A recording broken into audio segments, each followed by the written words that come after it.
evening. One of the best telescopes in the world is the Anglo-Australian telescope, or AAT, at Siding Spring in New South Wales. It's not the world's largest telescope by any means. It has a 3.9-metre mirror, and neither is it in an ideal site. For one thing, it's not on top of a mountain. There are no really high peaks in Australia. But it has a magnificent record, it's fully automatic, and is used for all branches of research. For example, with it, David Mayland has taken just about the best pictures of nebulae and galaxies ever obtained. But now, the AAT has just been equipped with an entirely new piece of equipment, the 2-degree field, or 2DF capability. And who better to tell us about that than the Observatory Director, Dr. Russell Cannon. Welcome back to the Sky at Night, Russell. Thank you. First of all, a bit about the AAT itself. Yes, well, as you say, it's a very effective telescope because it's fully automatic in the sense that it was designed right from the start to be controlled by computers. It was one of the world's first telescopes to have computer control, and so that means that the pointing and the tracking of the telescope is all done automatically and very precisely, and also all the equipment is controlled by computer, the data taking and so on. And that means that it's much more powerful than the kinds of telescopes that we had before, where you had to sit at the bottom and direct it by hand and take photographs and so on. And the other important technological advances, I think, have come in developments in the light detectors themselves, where the power of the detectors has become much greater. The telescope was designed essentially to do photography. That was the best way of doing astronomy more than 20 years ago. But all these electronic detectors have come in since, particularly charged coupled devices, or CCDs, and they're a factor of 20 or 30 more efficient.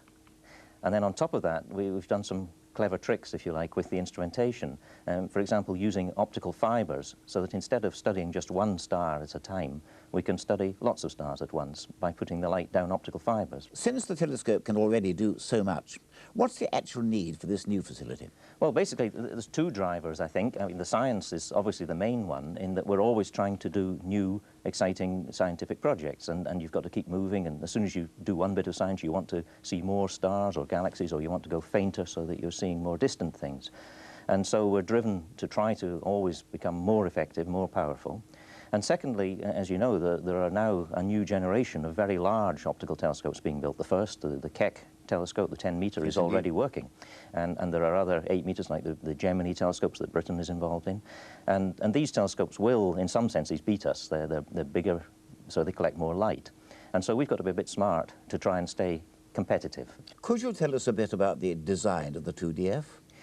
Yes, well, as you know, Patrick, the Anglo-Australian telescope was designed right from the beginning to have interchangeable top ends. I mean, we can work at prime focus, where David Mayland sits to take the pictures, yes, or we can work at the Cassegrain focus or at the Coude focus. And to do that, the entire top end of the telescope is lifted off and a different one put on, and each one has different optics, different secondary mirrors to feed the light. When it came to this 2-degree field device, we realized the only way to do it, because it's so large, complicated and heavy, was to build a complete new top end to the telescope. And so we now have 4 top ends. And it's actually a great feature of the design of the AT which enabled us to do this. The fact that we could make a new top end, the fact that the dome was big enough, because you'll see that the 2-degree field sticks a long way out. In fact, it's very tall on the top of the telescope. We've had to rebuild the access platform arrangements to get at it, and the clearance at the crane at the top of the dome, which has to lift it on and off the telescope, is only about 2 inches, and instead of 2 feet. Not a lot. And so it's not a lot. It's going to be very dodgy lifting it on and off. But the fact that it's up there and it can be lifted on and off as a unit is another great advantage. In fact, we've designed it so that the optics is up there, of course. The fibre positioner is situated permanently on the top, beyond the optics, and then the fibres come out, run down the sides of the support structure, and the spectrographs are also mounted on the top of the telescope. So the whole device is a self-contained unit. We don't have to unplug these 400 fibres and all the electronics control cables and everything. It's all a unit. So we can lift it off, and it takes only half an hour to change between doing 2-degree field astronomy to some other sort of astronomy. And I think this is going to be a tremendous advantage, just in practical terms, for using the instrument. As a matter of interest, what does it weigh? I don't actually know the exact number. I think they're a bit scared to tell me because it weighs so much that it's gone a bit beyond what the design was supposed to carry. But the nice thing about the AT is that it was built in the good old days where engineers doubled the answer when they'd worked out the strength. It's a bit like the Forth road bridge, a railway bridge, I think, with a large safety margin. Well, that's what we're hoping. And in fact, when we first put it, when we first put all the mechanical device on the telescope, Everyone knew it would work, but nevertheless there was a sort of sense of relief around the room when it went on the telescope, and the telescope still worked perfectly well. Well, this 2DF facility is something entirely new. What exactly is it and what's it designed to do? Well, the name tells you half the story, Yes. 2-degree field, and what that means is it's got a field of view of 2 degrees across the sky. And that may not sound much, but for a big optical telescope, it's a very large field of view. Most large telescopes see only a small fraction of a degree. And that means we can cover a lot of sky and look at a lot of objects with it. And the second key feature of the 2-degree field is that we're equipping it with a very large number of optical fibres. In fact, we're aiming for 400 fibres. And so this new device will be about 10 times bigger area of the sky and about 10 times more objects at once than we've ever been able to do before. How do these fibres work? Well, basically, I can illustrate this with a rather simple, Yes. it's really a toy, a very low-tech version. It's rather intriguing. Yes, well, it's a sort of torch and with a bunch of fibres coming out, and when you switch the light on and off, you can see little stars, nicely coloured stars in this case, appearing at the ends of each fibres. And as I move the fibres around, the light keeps coming down the fibres. So it's very easy to feed the light along the fibres. Now, this is going backwards, if you like. This is sending light up fibres. Yeah. What we do at the telescope now is we mount these fibres inside the telescope so that the end of each fibre is in just the right place to collect the light from one star or galaxy.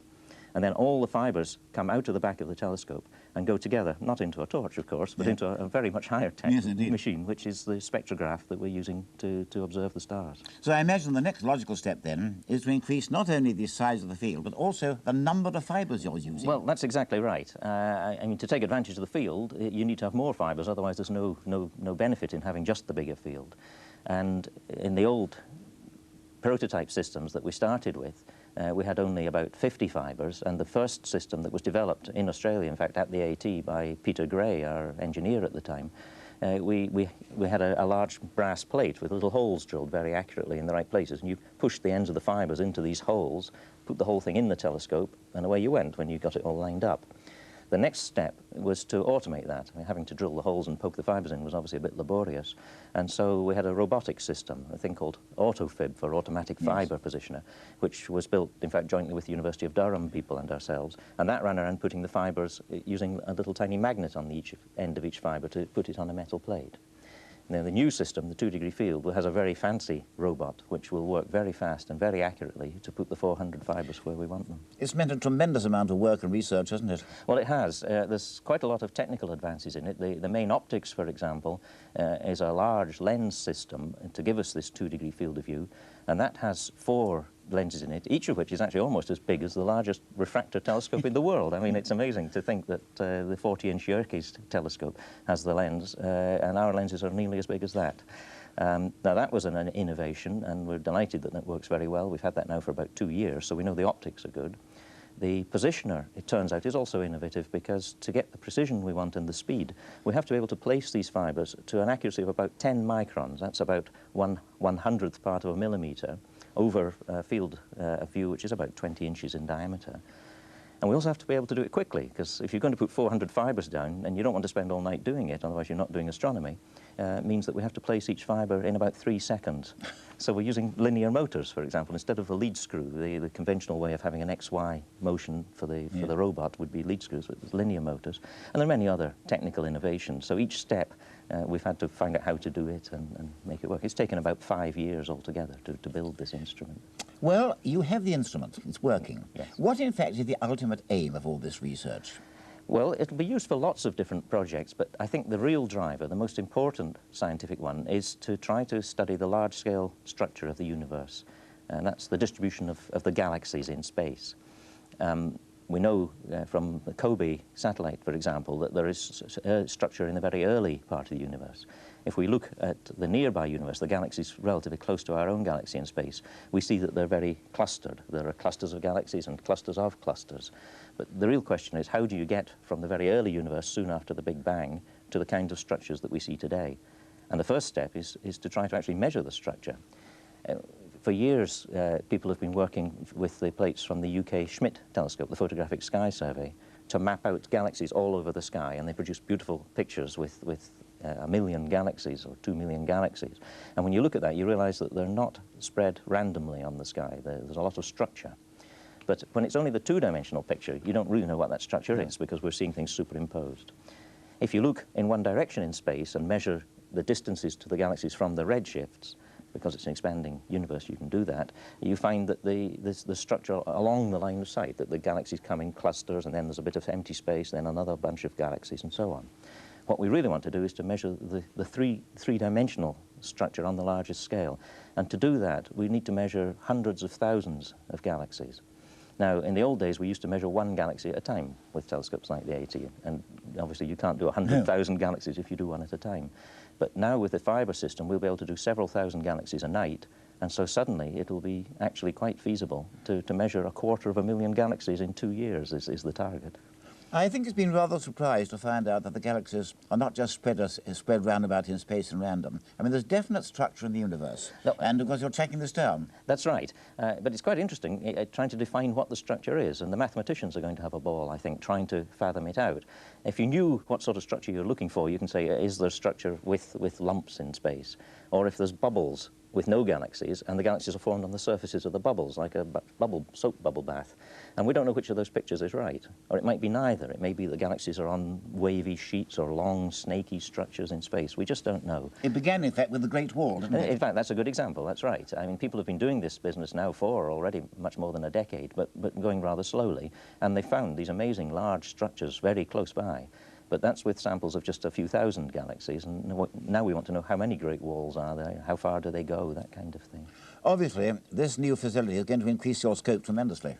Yes, it increases the power of the telescope by another factor of 10 or 100 over what it was already, and so each of these steps gives us another factor of 10 in power. And I think it'll do two things for astronomy. It's not just getting more galaxies, it lets you do new astronomy. I mean, it's new kinds of astronomy that you can do. And that happens in two ways. One is by getting these very large samples to study the structure of the universe, or stars to study the structure of the Milky Way galaxy, the same idea. But also, because we can observe very large numbers observe many objects at once, it means that you can spend time going very faint. And one of the other projects which we're keen to do is, for example, to get the chemical abundances of very old low-mass stars in globular clusters. Now, to get one good spectrum of such a star, down, say, 19th magnitude, will take more than one night on the Anglo-Australian telescope. Yes. So we could never do this job without doing many at once. But because we can spend a week observing the same set of 400 stars, then add up all the signals, it looks like a good use of the telescope if you do 400 in a week, and so you can have a week of integration, a week of observing time on each star, and that again will be qualitatively new astronomy. It's not just more astronomy, it's different astronomy. You're getting now information about the structure of the universe. Now, what does this tell you about the evolution of the universe and its early history? Well, that'll be the next question. This big sample I've been talking about, the 250,000 galaxies, are sort of nearby in galaxy terms. I mean, it's immensely distant in everyday terms, but still these are the galaxies close to us, so we see the structure of our universe here and now. But instead of measuring a lot of galaxies over a very large part of the sky, if we concentrate in a smaller area but go very faint, it means we're going very distant. But then because of the expanding universe and because of the light travel time, when we're going very faint, we're also going back very far in time. And what everyone expects is that we will see a difference, the degree of structure, the clumpiness of the universe, everyone expects will be less in the past. But the question is how much less, how did it come? And then we'll be able to work out how the universe evolved from the Big Bang to the present day. You've got the results now from COBE, the Cosmic Background Explorer satellite, which have been so spectacular. Well, yes. How did that fit in with your new results? Well, at the moment it doesn't fit, but there's a gap, in fact, Yes, between exactly. what COBE's done and what we've been able to do so far going back. And the aim of this experiment, if you like, is to try to bridge that gap, if it is bridgeable, and just see how those structures line up. Have you any idea, really, how many galaxies are going to come within your range with this new facility? Well, I guess it's infinite if we wait long enough. In fact, the other astronomers who use the AT for many other kinds of astronomy now are a bit nervous about this, because if this 2-degree field takes all the telescope time, they won't get on. And so we will have to be sharing the telescope out, doing lots of different astronomy with it still. I mean, it really is the sky's the limit, I suppose, is all you can say. We could do millions of galaxies. But I think, actually, it's pointless to keep just banging away at every galaxy. What we must do is design experiments and work out what's the most critical observation to make and do targeted experiments. Well, this 2DF is a pioneering instrument. It's something entirely new. And, of course, the AAT is the first telescope to be fitted with it. What's the next step? Well, It's a bit hard to say there. I think when we go beyond this, it's opening up so many new things that I think it will keep us going anyway for several years. And beyond that, one proposal is that we make an infrared version of it, for example, because we're only just starting to explore the infrared sky now. It's an extension of optical astronomy. It's difficult to do it from most of the existing sites, and one proposal is to put a telescope in Antarctica to do a survey for infrared objects, and these generally will be more distant galaxies again. Having found them with a survey like that, then we could have an infrared version of the 2DF on the AAT to get spectra of whatever turns up, to explore the universe that way. So that's one future direction that we might go. At the moment, of course, the 2DF you have on the AAT is the only one of its kind. Yes. Are any more being built, and if so, where will they be set up? Well, I think there won't be any more, actually, because there are very few telescopes, large telescopes, able to take this 2-degree field of view, and indeed strong enough to carry the weight. I mean, it's a huge piece of equipment stuck right at the top of our telescope, and because the AAT was built 25 years ago, it was built with a fair bit of margin in the engineering tolerances and so on. So, in fact, the challenge of the new telescopes is a bit different. They'll be focusing, I think, more on smaller fields or fewer objects, but be able to get more photons, so able to work much fainter. And I think what we'll be doing is finding the interesting objects with the 2DF. And in these 250,000 galaxies, we'll find many extraordinary new objects that no one will be able to understand. And people will then want to study those in more detail with other equipment. Just one thing more, Russell. The 2DF is a marvellous thing. Was it actually developed by astronomers at Siding Spring? Yes, in fact, nearly all of it was. We thought about this hard. It's difficult because we don't have a very big team of people. But it's such a complicated instrument that we felt that we couldn't easily just put out a description, a specification, say, build us one of these, because it's unique, it's experimental. And we needed to be able to build a bit and experiment with it and then build a bit more and so on. And so, in fact, it has been done as what you might say, an in-house project at the observatory. It's only just come into use. Yes. When do you expect the first really spectacular results from it? Well, it could come very fast, actually, because once it's working, in the first hour, for example, we could get more redshifts in a cluster of galaxies like the Coma cluster than have ever been done before. And so if we're lucky and it all works perfectly straight off, we will get some exciting results immediately. The big surveys, of course, will take longer because the whole point of the survey is you have to do a lot of it before you can see the structure, and that will take a couple of years. But we will be using it for all sorts of short one-off experiments, I'm sure, straight away as soon as it's working. Well, it's a great project, and it underlines yet again the great contribution that the AAT and the observers there are making to astronomy. Russell, thank you very much. Thank you. Don't forget, it's newsletter time. If you'd like the latest issue, send your stamped resist envelope to newsletter number 59, The Sky at Night, BBC TV, London W1270S, or dial up CFAX, page 615. And when I come back next month, I'm going to be joined by Dr. John Mason, and we're going to talk about the Leonid meteors. So until then, good night.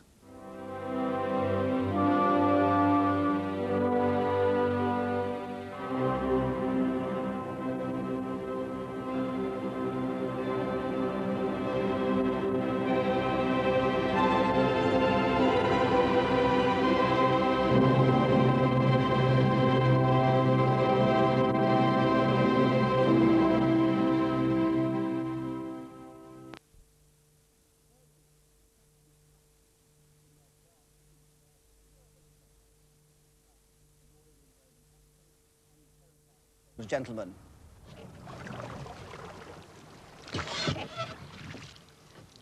Were Saxon pirates the Vikings of their day? In this, as in everything, they are so elusive. Here in western Norway is still a land of boats. They've kept the tradition of clinker building and rowing and building fine replicas. During the Second World War, Norwegian villagers left these shores in much smaller boats than this and rowed to Scotland, taking their goods and chattels with them. Here the fjord is the way in, and visitors first show on its waters whether they come in peace or war. In East Anglia's muddy, cluttered estuaries, with their marinas and built-up quaysides, the older world is now well buried. But we can't doubt that Anglo-Saxon people were boat people. And the hunt starts here, at Woodbridge, where 1,300 years ago, the Sutton Hoo burial ship was dragged out of